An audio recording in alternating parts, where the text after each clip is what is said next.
Assalamualaikum, aku Rahma dan lewat video ini ingin mengajak teman-teman semua untuk membahas soal-soal TOEFL structure dengan materi sentences with one clause atau soal-soal TOEFL berupa kalimat sederhana. Materi tentang kalimat sederhana ini sudah pernah Rahma bahas di video sebelumnya. Silahkan teman-teman kunjungi link pada kotak description untuk melihat video materinya kembali. Baik, mari kita review dulu secara singkat materi sentences with one clause. Intinya sih ketika kita mengerjakan soal, kita harus mampu menemukan subjek pada kalimat dan yang paling utama adalah menentukan finite verb-nya. Finite verb itu apa saja? Kemarin sudah dikasih tahu, selalu ingat-ingat kelompok kata berikut. Yang pertama kelompok kata auxiliary atau kata bantu, yang kedua verb atau kata kerja bentuk pertama, kita sebutnya verb 1. Yang kelompok kedua itu kata kerja bentuk kedua atau verb 2, dan yang terakhir adalah kelompok modal verb seperti can, could, will, would. Oke, reviewnya cukup segitu aja. Mari kita bahas soal-soal TOEFL-nya ya. Teman-teman silakan pause videonya terlebih dahulu agar bisa menebak jawaban dari soal-soalnya, baru dengarkan penjelasan dan kunci jawaban dari Rahma. Baik, mari kita lihat soal nomor 1. The North Platte River, from Wyoming into Nebraska. The North Platte River itu bisa menjadi subjek, kemudian, tapi tidak ada verb di sini ya, nggak ada yang bisa jadi verb selanjutnya. Maka kita cari verb itu di opsi. Kalian bisa tebak jawabannya yang mana? Oke, jawabannya adalah yang B. Jadi di antara opsi A, B, C, D hanya opsi A dan B aja yang punya finite verb. Yang C sama D itu flowing sama with flowing kayak bisa menjadi verb. Kemudian kenapa B enggak A? Yang di A itu ada it, subjek ya, sedangkan kita tadi di soal udah punya subjek. So, jawaban yang tepat adalah yang B. Masuk ke soal nomor 2. Biloxi received its name from a six-word meaning first people. Oke, sampai di sana kita menemukan kata received, verb 2, dimana itu finite verb yang artinya tuh menerima. Oke, kita sudah punya verbnya, maka jangan pilih lagi opsi yang punya finite verb. Jadi otomatis yang C itu ada kata is, finite verbnya, coret aja yang itu. Oke, teman-teman sudah dapat jawabannya yang mana? Jawabannya adalah yang A. Oke, kenapa? Karena yang B sama D itu nggak akan nyambung kalau dimasukin ke kalimat. Coba kita masukkan opsi yang B ya. Located in Biloxi received its name. Berlokasi di Biloxi, menerima namanya dari nggak nyambung. The tour included Biloxi received its name. Tour yang termasuk di dalamnya Biloxi mendapatkan namanya, itu juga nggak nyambung ya. Tapi kalau the city of Biloxi received its name, nah kota Biloxi mendapatkan nama itu, nah itu nyambung ya. Oke, jadi dia ngejelasin asal mula kata Biloxi. Lanjut ke soal nomor 3. A pride of lions, up to 40 lions, including 1 to 3 males, several females, and cubes. Nah, di sini kita udah punya subjek tuh, a pride, sekumpulan.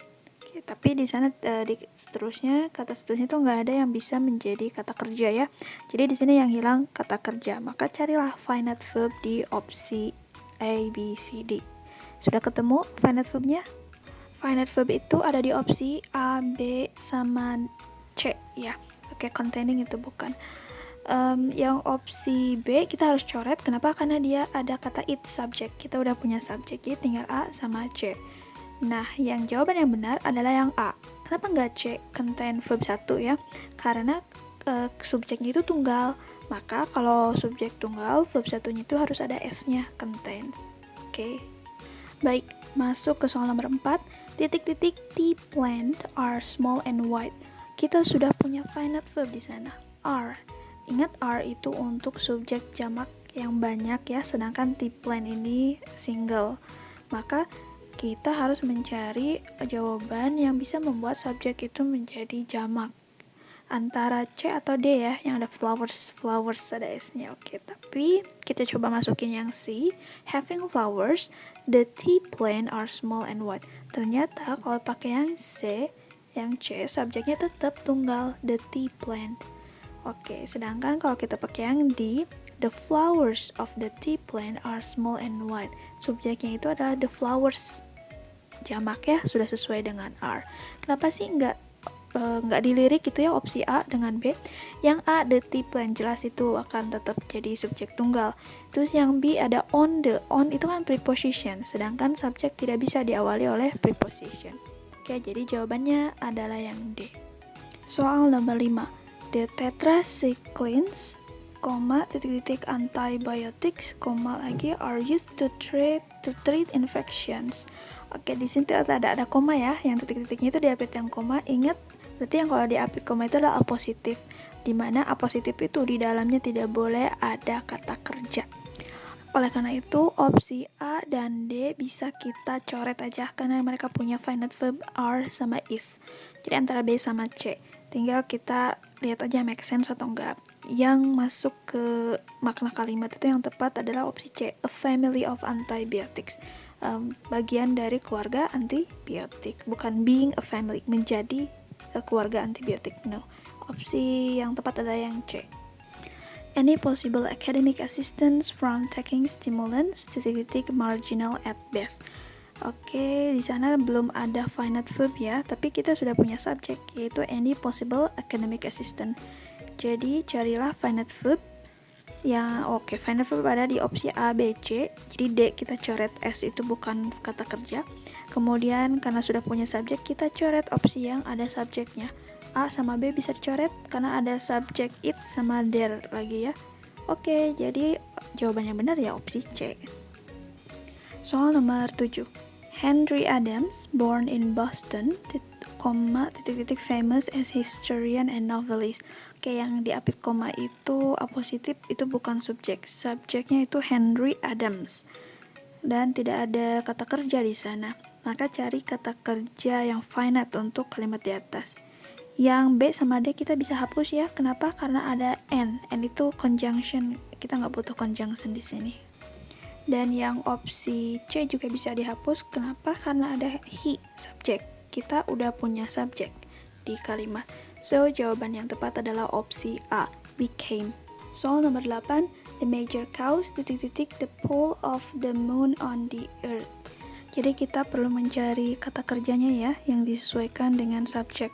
Subjek itu the major cause, dan itu subjek tunggal. Kita lihat yang finite verb itu ada di opsi apa aja. Yang A sama B aja ya, are sama is. Oke, yang C sama D nggak ada finite verb, kita coret aja. Kita coret. Oke, untuk subjek tunggal kita butuhnya is, bukan are. So, jawaban yang tepat adalah yang B. Masuk ke soal nomor 9. Still a novelty in the late 19th century, limited to the rich. Oke, itu ada koma, berarti yang still sampai century itu bukan subjek ya. Kemudian ada limited. Limited itu verb 2 sama verb 3-nya sama. Jadi kita belum tahu nih ini verb atau bukan, atau verb 3 sebagai adjektif. Tapi yang pasti kita juga nggak punya subjek di sana. Jadi subjek belum punya dan verb kata kerjanya juga belum pasti. Tapi kita bisa lihat ya di opsi A, B, C, D semuanya itu mereka punya finite verb. Jadi kita gak bermasalah dengan verb yang gak usah bermasalah lagi. Nah, carilah yang ada subjeknya karena kita belum punya, dan juga finite verbnya, yaitu ada di opsi D. Photography itu subjeknya, was itu verbnya untuk bersatu dengan yang si verb 3, mungkin ya limited itu ya. Verb 3 sih udah pasti. Was limited, udah itu kata kerjanya. Kenapa enggak jadi opsi C? Di C juga kan ada tuh subject it. Masalahnya di opsi C itu setelah was-nya ada lagi objek, yaitu fotografi. Jadi nggak ini ya, nggak bisa bersatu sama limitednya, terhalang oleh objek, dan itu nggak bisa. Yang benar adalah yang D. Baik, soal ke-10 dan soal terakhir. A computerized map of the freeways using information gathered by sensors embedded in the pavement on a local cable channel during rush hour. Oke, kita punya subjek di sini, a computerized map, oke? Tapi nggak ada kata kerjanya. Kok tahu? Ya karena gathered by itu verb 3, using verb yang belum bisa jadi kata kerja. Embedded juga sama, verb 3 belum bisa jadi kata kerja. Maka carilah kata kerja untuk subjek tunggal ya, a computerized map, sebuah Oke, yang bisa dijadikan kata kerja untuk subjek tunggal hanya ada di opsi A, airs. Ingat kalau tunggal itu present ya, verb satunya tambah s. Yang B, airing, itu verb ing nggak bisa. Yang C itu air aja untuk subjek jamak. Kemudian yang D, to air juga itu bukan finite verb. Oke, jadi intinya kita cuma butuh menganalisa dua unsur dalam kalimat itu. Satu, finite verb, kata kerja utamanya dulu, kemudian subjeknya. Jangan lupakan itu. Dan selalu hafalkan si kata-kata finite verb yang pernah Rahma kasih. Terima kasih, cukup sekian untuk video kali ini. Semoga bermanfaat. Wassalamualaikum warahmatullahi wabarakatuh.